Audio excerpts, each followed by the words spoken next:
Tayo had learned many things during his life in Atlantis, one of which was that people just did not think in the same way that lions did. He had also learned that lions were not the only felines on the blue planet, and if he was to be of any help there at all, he must live in those branches of the cat family that would bring him closer to humans and other creatures. His Atlantean days as a lioness had seen him in the company of his sister, Taku, a father and mother who were also Paschats, and Kalon and Danu, who were crystal people. So, in a way, it had been a sheltered life, but it had given him the chance to get used to the way things are on Earth. Haleo eventually succeeded Kalon as high priest, and Tayo served him well, but in the fullness of time, they both returned to their ancestors for a rest.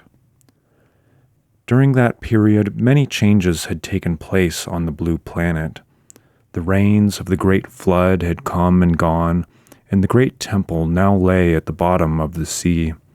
Tayo knew the time was right for him to return to Earth to learn some more, but he wasn't quite sure where he ought to go. So he thought of what Timble might suggest, and with that he drifted into a nice, calm sleep. The sun shone fiercely outside, but inside the temple walls everything was cool and dark, as the brown queen cat gave birth to her 3 kittens, a striped male and 2 brown females with silvery tips on their fur. Tayo cuddled close to his mother, as he knew that this time he was no longer a lioness, but a sturdy little tom kitten. The mother cat, who was broad and soft, cuffed her son. "You are a greedy one, and make no mistake," she scolded. "Stay back and let your sisters feed." Tayo sniffed each of them, but only one responded. He sent her the thought, "Have you been on this planet before?" "Yes." The thought came back to him. "Where and when?" Tayo asked. "I was a white chata in the old country," his sister replied. Of course, by the old country, she meant Atlantis, which Tayo knew because all small cats were called chatas in that land. Whether or not their mother picked up these thoughts, she never said, so neither of her bright kittens knew whether she was also from the old country, although they rather suspected she was not. But she was a kind and good mother, which is what every young kitten needs. Tayo soon grew big and strong, and there were lots of other cats to play with in the temple compound, but they were never allowed to go outside. Their food was brought to them each day by a young lad who served at the temple. He was good and kind, and although he didn't smell quite as nice as the temple people in the old country, Tayo was happy when he stroked him and told him what a fine kitten he was. Many of the cats and kittens wore shiny golden earrings that shone brightly in the light of the temple lamps. Being scared animals, they were allowed the freedom of the temple, and Tayo liked nothing better than to wander amongst the tall columns to see what interesting things he could find. In the main hall there was a large golden statue of a ram. The boy who looked after them said it was a god called Amon, who sometimes liked to appear that way. There were also statues of Paschats, although the people had long forgotten who they really were and thought they were gods or goddesses. One morning there was a great deal of fuss and noise. People were running round the temple in all directions and shouting things to each other, so Tayo asked his mother what had happened. "The old pharaoh has died, my son," she meowed. "What is a pharaoh, and what does died mean?" Tayo asked curiously.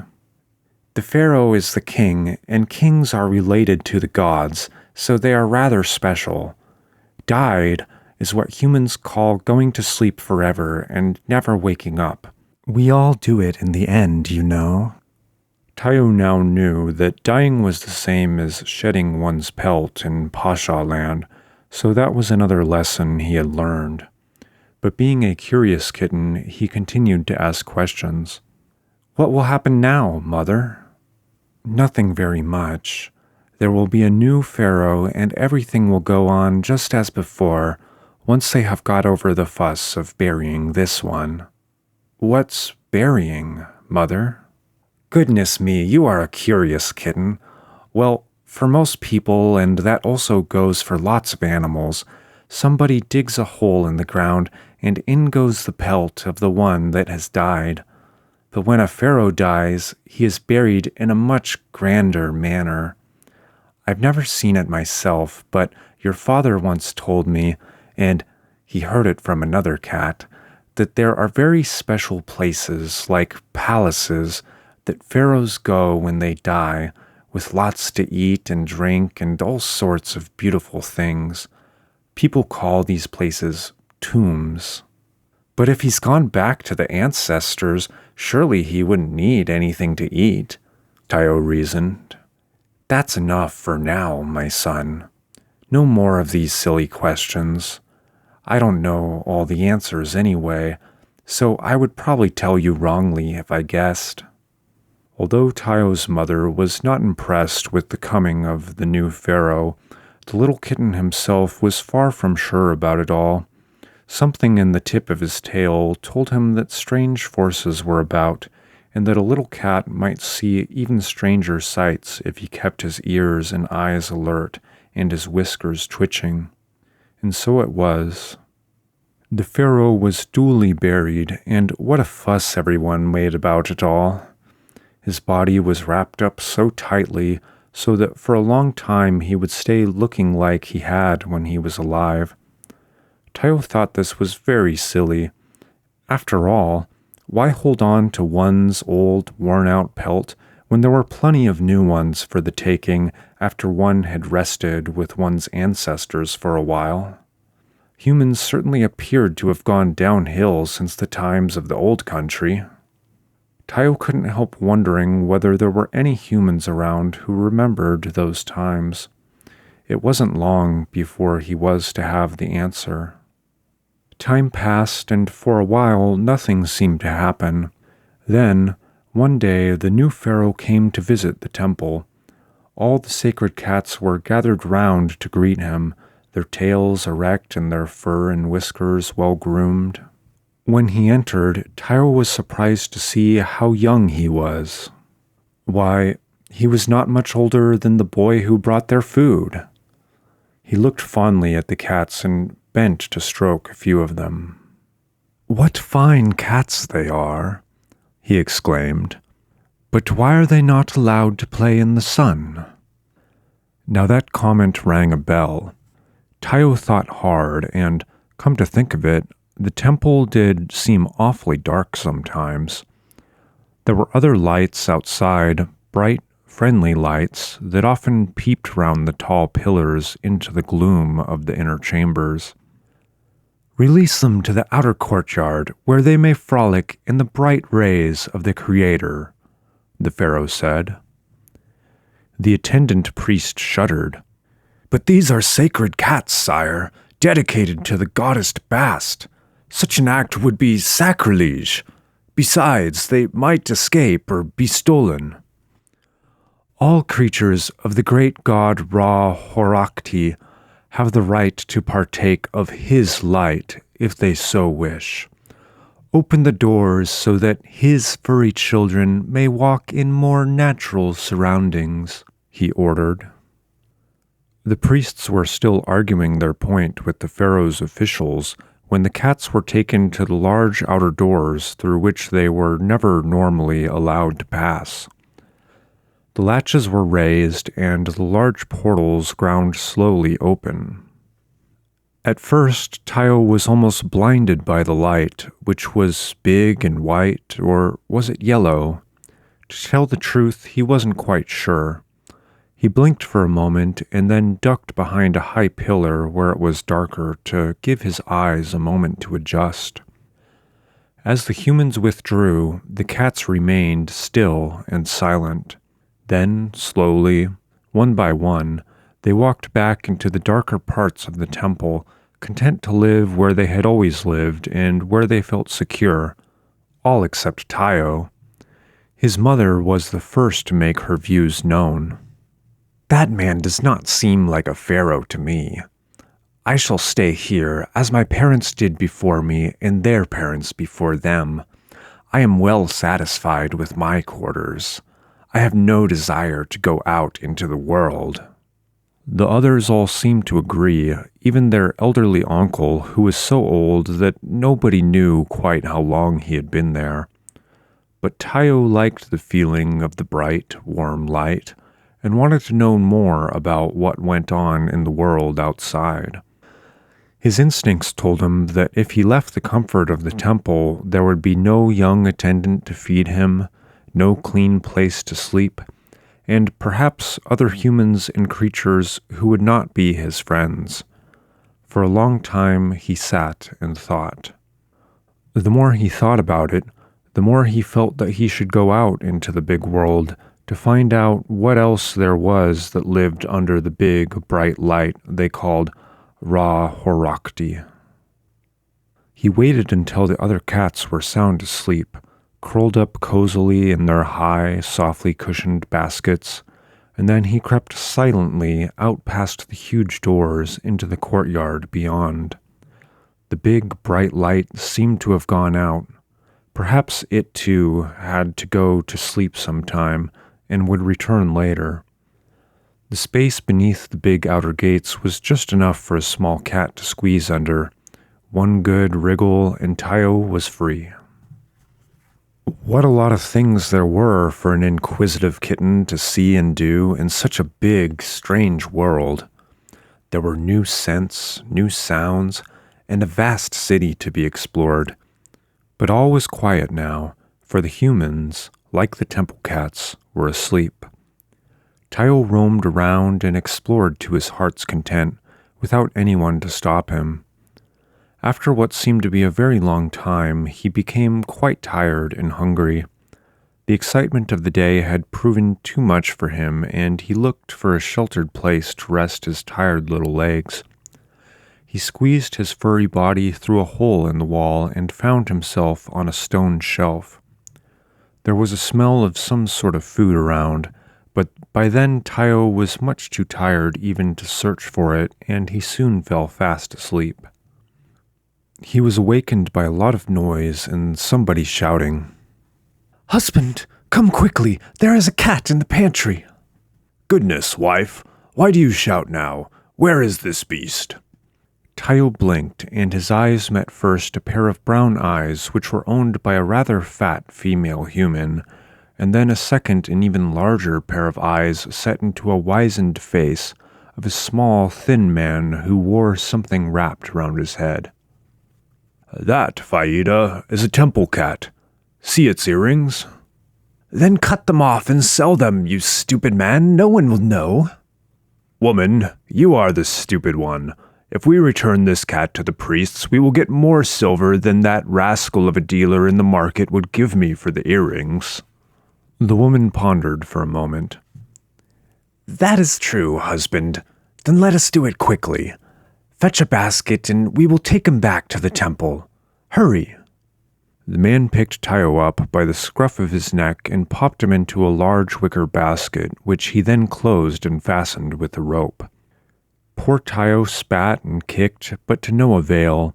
His freedom was gone, and soon it would be back to the old life again. The basket was duly bundled into a donkey cart, and off they went, bumpity-bump down the narrow street. One thing that did cheer Tayo was the fact that the sun had obviously awakened from its sleep, for its beams stole slyly through the slits in the basket. They hadn't traveled very far, however, when Tayo heard a loud commotion. A riot had started, and people seemed to be throwing things at each other and screaming. Inside the basket, poor Tayo was quite frightened. What could he do? He heard his captor protest as somebody pulled him down from the driving seat of the cart, and the donkey brayed loudly as it bolted and ran away, taking with it the cart and its precious cargo. Tayo's little body ached as he was thrown from side to side. Suddenly he felt the basket pitch forward, and then all was blackness. "He's coming round now," a voice was saying. It was a nice, kind, female voice, and it reminded Tayo of the lady priestesses in the old country. Tayo tried to move his paws, but one of them did not seem to work properly. He leaned forward and sniffed it to see what was wrong, and hit his nose on something hard, which smelled like wood. "You broke your little leg, and we have mended it for you. Soon it will heal, and you will be able to run around again." Tayo looked up to the owner of the voice. She was young and pretty and wore a beautiful green robe. Behind her was a large square opening in the wall through which the lovely, warm sunlight streamed. Although his leg hurt, Tayo was happy. He loved the warm, bright light, and he liked the young girl in the green gown. The girl spoke again. "You see, it was all our fault. My brother had the idea to visit the market end of the city and see what it was like down there. The priests did warn us not to go and said it would start trouble. It's a dirty old city anyway. My brother says when he's older, he will build a fine, new city in the south where the streets are broader and all the children of Ra Horakti may travel safely in peace and love." She lifted Tayo gently out of the basket where he had been lying and rubbed him lovingly under the chin. He mewed and purred his thanks. There was a sound, and the girl in green turned around. "Ah, Nefer Keperura," she said. "Here is the poor creature we rescued from the street. He is bruised and has an injured leg, but otherwise he is none the worse for the experience." The figure that approached was a familiar one. He looked Tayo in the face and gently fingered a striped ear. "This, sister, is one of the sacred temple cats I saw yesterday. He must have escaped when they opened the outer doors. It is an omen from the gods, so we must see that he is well kept. I will appoint one of my own priests to care for him. Ask one of the servants to summon Murry." "It shall be done," said the girl in green, as she put Tayo down gently on a fine, fat cushion. She returned very soon with the young man. His skin was fairer than any of the other people Tayo had seen, and his eyes were blue. The pharaoh addressed him. "Murry, take this kitten and care for him. He has suffered on our account because we did not heed wise words. Come, the hour is noon, and we must pay our respects to the Great One. Bring him along, too." Murry lifted Tayo, cushion and all, and together they made their way from the bright room down a long passage at the end of which there was another room. As Tayo looked up, he noticed that there was a big hole in the ceiling through which the white light shone happily down on them all. Murry placed Tayo on the floor beside him, and the humans all knelt silently, as if they were waiting for something special to happen. And soon it did. Tayo's eyes followed their glances. On the wall in front of them was a large disk of gold from which the sun's rays stretched forth like kindly hands, one of which held a symbol that Tayo definitely recognized as being from the old country, the Ankh, or Key of Life. As the sun's bright light struck the golden disk, it shimmered and seemed to come alive. Then the pharaoh spoke. "Great Ra Horakti, Father of all creation, shine upon us all and bestow your great blessings, and in your healing rays consider this small creature who has suffered an injury on our account," he intoned. It was at that moment that Tayo remembered the old ones and how to recognize them. Tayo and Murry lived happily together for many moons, and they would have long conversations together about the old country and Pascha land, for Tayo discovered that Murry was one of the crystal people that Timbul had told him about. After a while, they all moved to a new palace in the south, where things were bright and clean, and where Tayo was able to roam freely in the beautiful gardens. But all was not well, and although everyone was kind and loving to him, Tayo felt they were secretly anxious about something rather important. One day, Murry had visitors. Tayo did not like them from the start. They reminded him of the bad people who used to come for judgment in the old country. Tayo could see strange shadows around their bodies, which he knew were not as they should be. He tried to warn Murry, but being the pharaoh's personal secretary and young priest, insisted that he had to meet with them.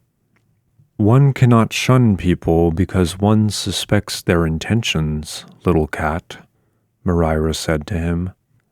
"After all, with kindness and love, one may even be able to help them to mend their ways." But Tayo growled quietly to himself. As he saw it, people were either nice or they were not, and it was his duty to keep the not-so-nice ones away from those he loved, and he kept a constant vigil while the visitors remained. All was well until the sun god, to whom the pharaoh had now given the new name of Aten, turned his smile to the other lands, and it became dark. Tayo lay curled up in his basket in the passage outside Murry's room, from which vantage point he kept guard. For a while all was quiet. Then suddenly there was a slight noise, and Tayo picked up his ears. The figure of a man was approaching stealthily from the other end of the passage, and he stole past where Tayo lay watching and entered the room where Murry was sleeping. Tayo's little heart was beating so fast as he crouched low to the ground and followed the figure. From the folds of his robe, the man withdrew a hand, and Tayo saw the glint of a knife. As it was raised above the sleeping Murry, Tayo sprang. There was a scream as he buried his teeth and claws in the man's arm, a shout and a scuffle, and then Tayo felt a brief stab of pain. Then, suddenly, he was no longer a temple cat. He was Tayo, the Pascha, and he was looking down on a scene of confusion. Armed guards were tying the hands of the stranger, and Murry was weeping over the body of his small, striped cat. This life had been full of valuable lessons. Tayo had learned the joy of sacrificing his life for the one he loved, and he also had experienced the first pangs of sorrow. Silently, he withdrew to the spirits of his ancestors to rest and ponder.